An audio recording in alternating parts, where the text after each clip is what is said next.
Alors, de retour en studio, merci infiniment de nous suivre. Notre rubrique, c'est l'école de la vie. Ce sont des leçons de vie. Également que nous souhaitons, sans prétention aucune, vous apporter avec des personnes ressources qui, selon nous, méritent vraiment de vous enseigner. Alors, Monsieur Zabi Frédéric est avec nous. Monsieur, bonjour. Bonjour madame. Vous êtes psychologue. Oui, je suis psychothérapeute Oui. et éducateur familial. Et c'est pas psychologue. Je suis psychothérapeute.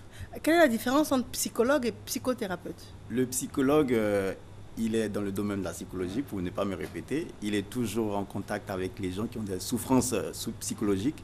Il les aide par la parole, par la relaxation. Le psychothérapeute, il utilise à peu près les mêmes méthodes, mais il n'est pas forcément un psychologue. Il peut être d'une autre origine professionnelle et guérir les gens qui ont des problèmes par les mêmes méthodes que le psychologue. J'ai pas compris la nuance. D'accord, je vais reprendre. Uh-huh. Le psychothérapeute, Oui. ça peut être un éducateur, par exemple, qui utilise les mêmes méthodes que le psychologue pour aider les gens à guérir de leurs problèmes d'éducation, par exemple. C'est un exemple que je prends. Ça veut dire qu'on n'a pas forcément besoin de faire des études de psychologie pour devenir psychothérapeute. Par contre, on peut faire une spécialisation pour devenir psychothérapeute. Ok. Mais ce qui est sûr, vous faites la même chose. Enfin, vous pouvez guérir les mêmes mots. Oui, oui. Et ce qui est intéressant, c'est que moi-même, je suis psychologue d'origine et puis je suis accessoirement psychothérapeute. Ben, vous me mélangez. Je veux Donc, juste vous dire êtes psychologue, vous êtes oui, psychothérapeute. j'ai fait des études en psychologie. Oui. Je suis psychothérapeute. Oui. Je suis devenu psychothérapeute, mais je suis également éducateur. Bon. Maintenant, mon Spécialisé. problème, c'est que jusqu'à présent, la nuance n'est pas nette dans mon esprit. Qu'est-ce que le psychothérapeute fait que le psychologue ne fait pas? Ce n'est pas une question de faire ou de ne pas faire. C'est une question d'utiliser des méthodes D'accord. et des moyens d'action. Le psychologue, on peut avoir plusieurs variations dans le champ de la psychologie.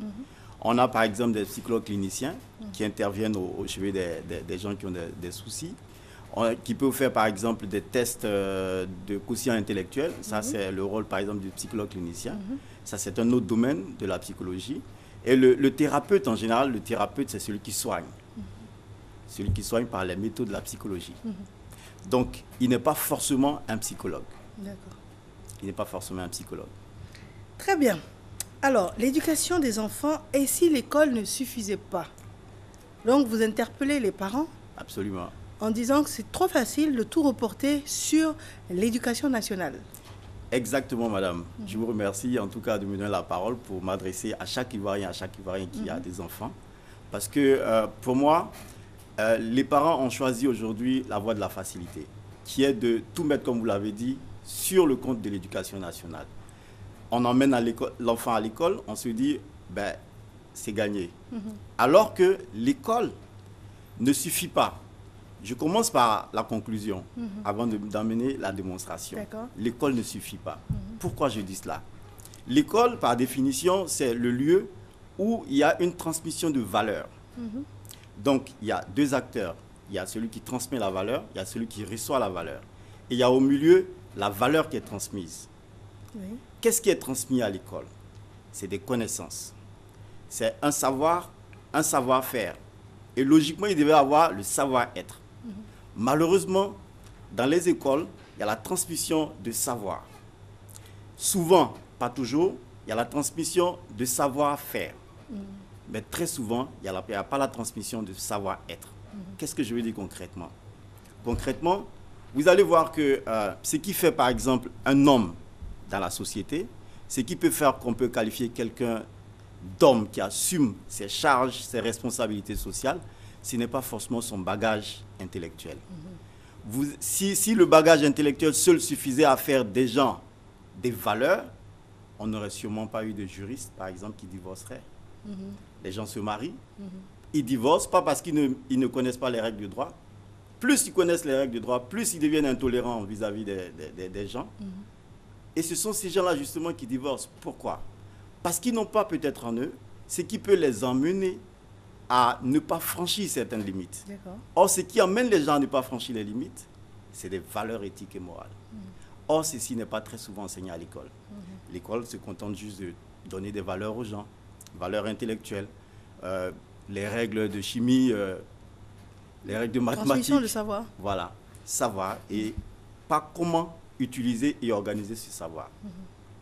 Voilà. D'accord. Donc il y a un complément qui doit inéluctablement être effectué par la cellule de famille. Absolument, absolument. La thématique replace les parents au début, au milieu et à la fin de l'éducation de leur enfant. Parce que le parent aujourd'hui, il se complaise en croyant que parce qu'il a mis son enfant dans l'école la plus chère, alors c'est le gage du succès de l'éducation de son enfant. Mais c'est totalement faux. Parce que plus l'école coûte cher, plus ici passe des choses qu'on retrouve dans la société. La plupart des écoles chères aujourd'hui, si vous faites le tour à Abidjan, vous allez voir que les enfants qui sont là-bas à 80%, ils se droguent, par exemple. Je pèse mes mots parce que j'interviens dans les écoles. Je pèse mes mots. Vous allez voir que l'homosexualité, je ne décris pas la chose, mais je fais juste des constats. C'est des choses que les enfants apprennent aujourd'hui à l'internat. Ça veut dire qu'il y a des choses, si le parent ne prend pas conscience du rôle qu'il a à jouer, de ce que lui peut influencer positivement l'éducation de son enfant, et s'il laisse tout ça à la charge de l'école, c'est perdu. En tout cas, vous attirez l'attention sur un fait inéluctable, mais j'aimerais attirer votre attention pour qu'on puisse en discuter, pour voir qu'est-ce qu'il y a lieu de faire.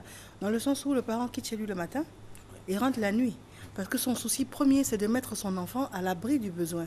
Mettre son enfant à l'abri du besoin, c'est bien évidemment travailler. Et pour le nourrir, et pour l'éduquer. C'est vrai qu'il y a l'école gratuite aujourd'hui, mais il faut quand même un environnement conséquent pour que l'enfant soit à l'aise. Donc, par rapport à ça, le parent quitte chez lui le matin et rentre la nuit. C'est clair. Au moment où il part, peut-être que l'enfant dort ou est en train de se préparer pour aller à l'école, à peine, ils prennent le petit déjeuner ensemble, à peine. Parce que le parent part aussi. La nuit, le parent rentre, l'enfant est couché ou il fait ses devoirs. Donc, est-ce que c'est la société, malheureusement, qui est faite de la sorte? Parce que le parent, à midi, ne peut pas rentrer, son lieu de travail est trop loin de son domicile. Ou bien l'enfant reste à l'école avec un peu de monnaie pour manger à midi ou à la cantine. Donc, à quel moment, en tout cas dans la semaine, est-ce que le parent peut influer sur l'éducation de son enfant de manière objective?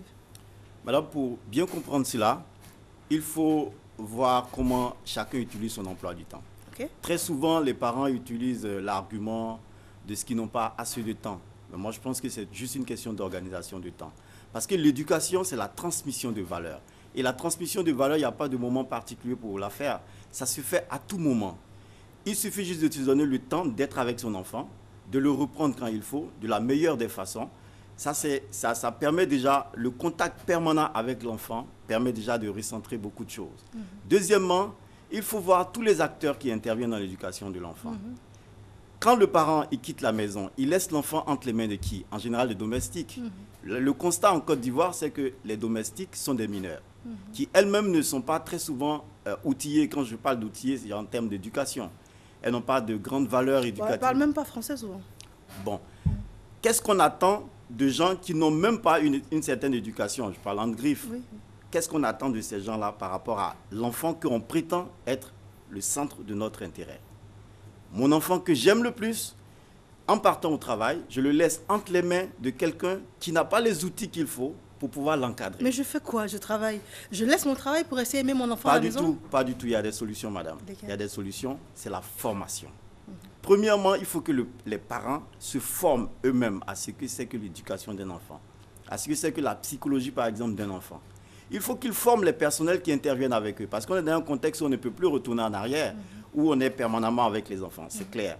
Mais il faut que ceux qu'on a identifiés comme acteurs dans la vie de nos enfants, il faut qu'on leur donne les outils qu'il faut pour prendre en charge de façon efficiente les enfants qu'on nous leur laissons. Concrètement, en quoi faisant? Qu'est-ce que le parent doit faire? Quel genre de formation il doit avoir? Et puis comment il transmet la formation, par exemple, à un personnel de maison qui lui-même illettré?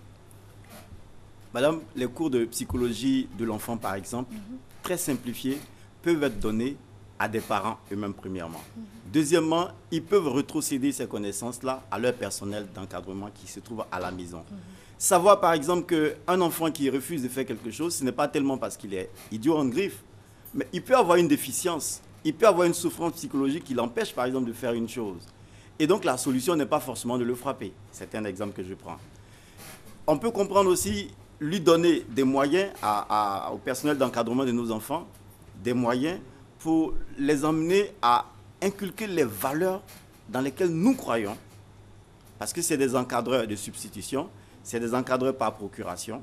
Donc il faut que nous leur donnions les valeurs que nous voulons à ces personnels-là. L'argument qu'on prend souvent pour se dérober ou alors pour se débiner, c'est que c'est des personnels qui ne restent pas longtemps dans nos domiciles. Donc si moi je leur donne une formation, ils peuvent partir du jour au lendemain. Mais donc pour cette raison-là, on s'est dit que ce n'est pas la peine. Mais ça vaut la peine. Ça vaut la peine, même si le personnel là reste pour un mois, mais pendant un mois, la personne est en contact permanent avec notre enfant. Il y a des écoles aujourd'hui qui existent en Côte d'Ivoire, qui forment les gens de maison, qui forment les personnels d'encadrement, les personnels domestiques à la maison. Il y a des écoles qui existent dans ce sens-là. Moi-même, je suis formateur dans ce genre d'école. Oui, mais concrètement, le parent, c'est vrai, se dit que la personne peut ne pas rester, mais au-delà de cela, la personne, on ne prend pas forcément le personnel de maison pour le former, on le prend pour qu'il soit utile à la maison. Absolument. Or, en fait, on n'intègre pas ce volet de l'utilité. On pense plutôt aux tâches ménagères, à la lessive, au linge, prendre les enfants, les déposer à l'école, et pendant que l'enfant est à l'école, on attend de cette personne-là qu'elle fasse le ménage, qu'elle fasse la cuisine, et non pas qu'elle aille en formation. Le résultat final, madame, c'est que ce sont des personnels, comme elles ne sont pas outillées, quand on met une caméra de surveillance dans un domicile, on se rend compte de ce qu'elles font à nos enfants quand on a le dos tourné. Souvent, moi j'ai vu un film sur Internet où il y a une dame qui s'est bien assise sur un enfant qui avait à peine 2 ans. J'ai vu des enfants qui sont... D'accord, mais elle est détraquée. Qu'elle soit formée ou pas, elle est détraquée. Elle peut très bien être formée et puis être toujours aussi détraquée. C'est possible, mais la formation va atténuer certaines choses. C'est possible. Il y a des gens qui sont... on peut rien faire pour ces gens-là, ça c'est normal. Dans la société, il y a des gens comme ça. Mais au moins, la formation va atténuer certaines choses. Dire aux gens, non, avec les enfants, ce n'est pas des adultes, il y a des façons de faire avec eux. Si vous voulez obtenir quelque chose d'un enfant, il faut procéder par le jeu. Les parents même que nous sommes, est-ce que nous savons cela? Souvent... C'est la question que j'allais vous poser. Est-ce que le parent, de par essence, n'est pas naturellement formé? Je parle de fibre maternelle, fibre paternelle. Est-ce que ça ne suffit pas pour deviner et puis encadrer son enfant de manière naturelle? Est-ce qu'il faut forcément une formation? La fibre maternelle et paternelle dont vous êtes en train de parler fait des parents exactement des éleveurs, madame. Je pèse mes mots. Parce qu'il y a une différence entre élever un enfant et l'éduquer. Élever, c'est tirer vers le haut. Monter, aller en hauteur. Éduquer, c'est transmettre des valeurs. Former l'esprit de quelqu'un. Le tirer hors d'une situation pour l'emmener vers une autre situation.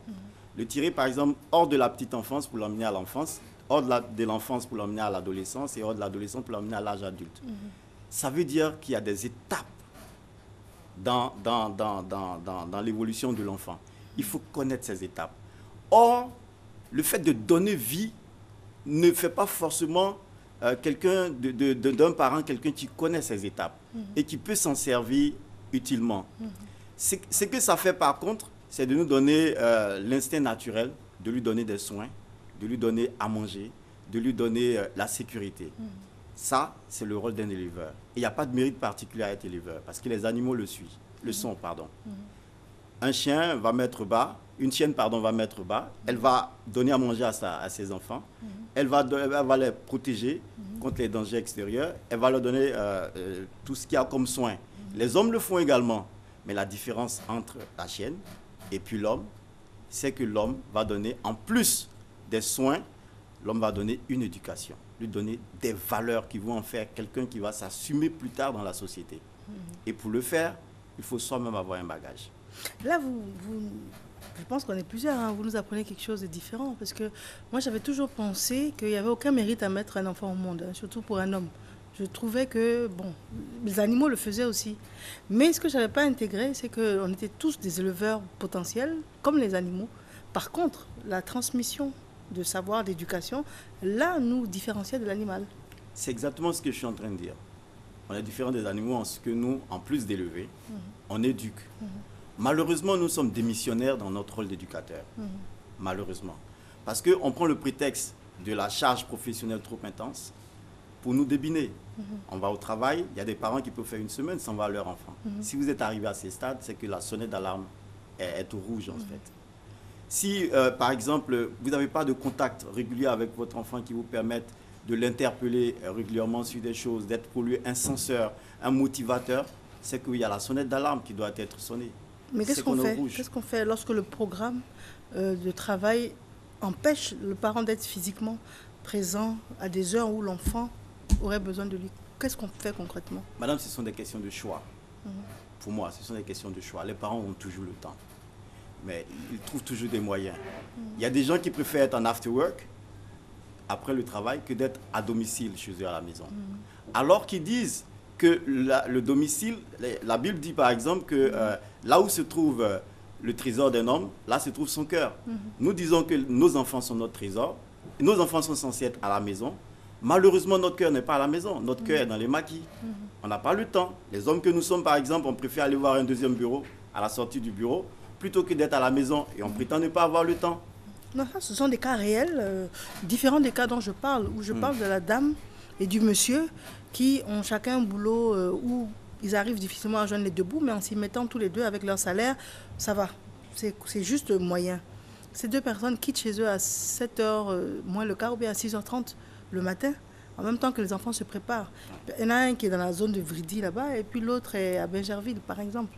Ils ne rentrent pas à midi, chacun reste sur son lieu de travail pour travailler, pas after work ni rien du tout.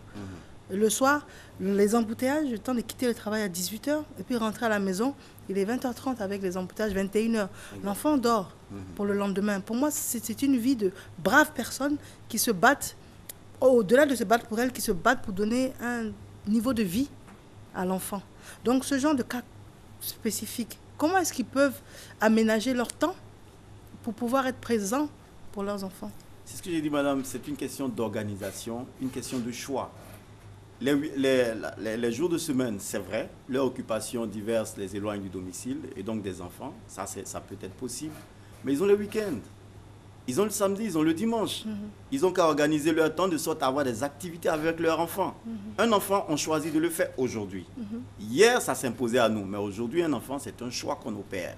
Et donc, quand on a opéré le choix d'avoir un enfant à un moment précis, c'est qu'on s'est imposé la charge de faire des sacrifices à ce moment précis-là. Donc, or, on sait que la vie d'un enfant, ça se construit entre 0 et 6 ans. Après 6 ans, on n'apprend plus rien de nouveau. Tout ce qui vient, c'est ça, c'est intéressant, je reviens là-dessus. Vous dites que c'est entre 0 et 6 ans. Entre 0 et 6 ans se construit la vie de chacun d'entre nous. Tout ce que nous sommes aujourd'hui à l'âge adulte, c'est ce que nous avons été entre 0 et 6 ans. C'est-à-dire que les paroles que nous avons entendues, les choses que nous avons vues. Ce que nous avons, je prends un exemple. On apprend à marcher à partir de 8 mois. 7 mois pour des enfants qui sont précoces. Ce n'est pas à 15 ans qu'on va apprendre à marcher, sauf s'il y a une maladie. Tout à fait. À 15 ans, on va peut-être chercher à courir 100 mètres en 9 secondes. Mais c'est quelque chose qu'on a juste bonifié. On a déjà appris à marcher. On apprend à parler avant nos 2 ans. On apprend à parler. On va peut-être parler 10 langues après. On va peut-être parler avec une intensité plus grande. Mais on n'apprendra plus à parler. On sait déjà ces choses. La latéralisation, toute notre vie se bâtit entre 0 et 6 ans. Donc c'est un temps qui est un temps d'importance pour les enfants. Il faut que le parent le sache. Parce que si le parent ne le sait pas, c'est en ce moment-là qu'il va se trouver des excuses pour être au travail. C'est vrai, la semaine, il peut ne pas avoir le temps. Mais il faut impérativement, puisque les enfants sont là, et les enfants sont censés être les êtres qui lui sont chers, il faut qu'il leur consacre un temps. Et ces temps, ça peut être le week-end. Figurez-vous, madame, que quand on voit dans la plupart des familles modestes, les gens ils sont assis devant la télévision, maman est assise devant la télé, papa il est assis avec son journal, les enfants, chacun est braqué sur la télé, c'est la télé qui éduque tout le monde. Il n'y a pas de transmission de valeur, il n'y a pas d'interrelation entre les parents et les enfants. Si vous passez 4 heures de temps ensemble dans ces conditions, vous ne pouvez pas dire que vous avez fait un temps ensemble. Vous ne pouvez pas dire que vous avez passé le temps à éduquer vos enfants. Vous pouvez par contre dire que la télé vous a tous éduqués en même temps. D'accord. Voilà. Nous allons faire une courte pause. Nous avons un élément de magnifique, histoire de souffler, vous aérer un peu l'esprit avant de revenir sur des choses très importantes dont nous parle notre invité, psychologue, psychothérapeute. On a même compris la différence aujourd'hui. Et on revient juste après, mais c'est magnifique. Et en plus, il est avec les enfants. À tout de suite. Je vais